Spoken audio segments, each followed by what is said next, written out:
Bonsoir, le flash des informations pour ce lundi 18 mai. La ministre des collectivités locales et des îles voisines, Evelyne Rose, a visité aujourd'hui le nouveau centre communautaire et les bureaux de l'administration de district en construction à Persévérance. Situé sur la route vers Ancétoile, le bâtiment de 2 étages est en chantier depuis mars 2025 et devrait être prêt d'ici août. Le projet représente un investissement d'environ 13 millions de roupies. Le complexe de 600 mètres carrés comprendront un centre communautaire, les bureaux de l'administration de district, ainsi que des services sociaux et une bibliothèque. Selon la ministre Rose, le nouveau bâtiment offrira davantage d'espace et de meilleurs services aux habitants de Persévérance. Le ministère prévoit également la construction ou la rénovation de centres communautaires dans 5 autres districts. La réinstauration de l'agence agricole et d'une agence de biosécurité s'inscrit dans le cadre des mesures visant à améliorer le secteur agricole aux Seychelles et à accroître la production locale. Le ministre chargé de l'agriculture, Wallace Cosgrove, a fait cette annonce ce week-end lors d'une réunion avec des agriculteurs à la digue. Cette réunion est la première d'une série qu'il organisera avec les agriculteurs afin de discuter des projets de son ministère pour le secteur. Les pénuries d'eau restent une préoccupation majeure pour les agriculteurs de l'île de la Digue, en particulier pendant la saison sèche. Pour aider à remédier à ce problème, le gouvernement indien, par l'intérimaire de l'Alliance solaire internationale, fournit aux Seychelles une pompe à eau alimentée par l'énergie solaire.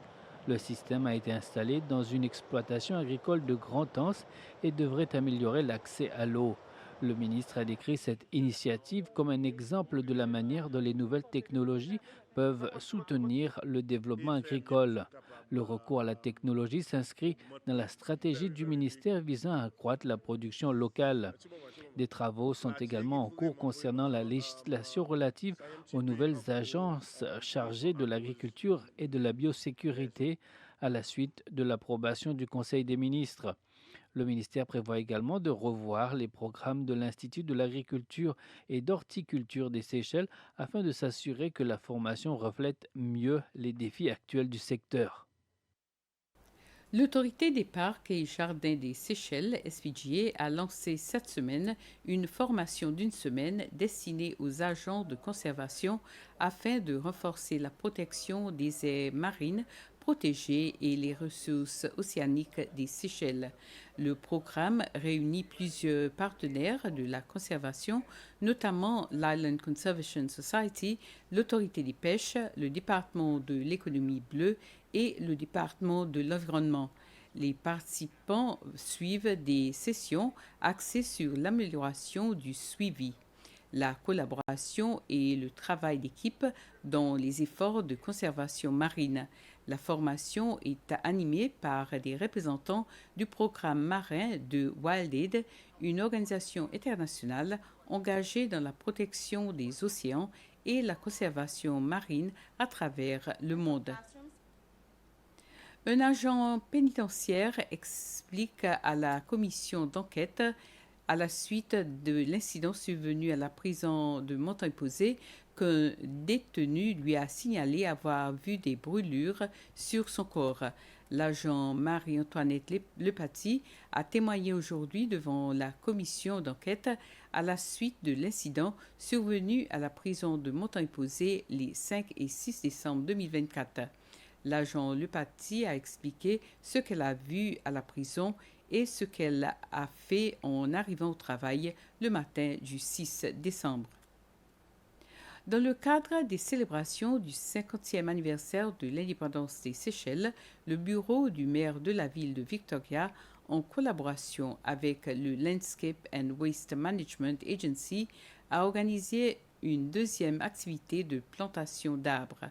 Un groupe d'officiers des forces de défense ainsi que des employés des banques ABSA et aussi de SACOS ont participé aux travaux de plantation aux côtés de la LWMA et du bureau du maire.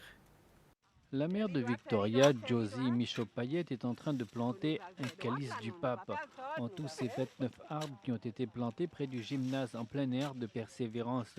Le lieu a été choisi car il y a peu d'ombre et qu'à l'avenir, les sportifs qui fréquentent l'endroit pourront avoir un lieu pour se protéger du soleil. Le LWMA a promis de continuer de passer pour superviser le lieu afin d'entretenir les jeunes arbres pour qu'ils puissent devenir des arbres adultes. Des espèces telles que bonnet carré et calice du pape figurent parmi les 29 espèces qui ont été plantées lors de cette initiative ce matin. Ce sont des arbres qui s'adaptent très bien près du rivage.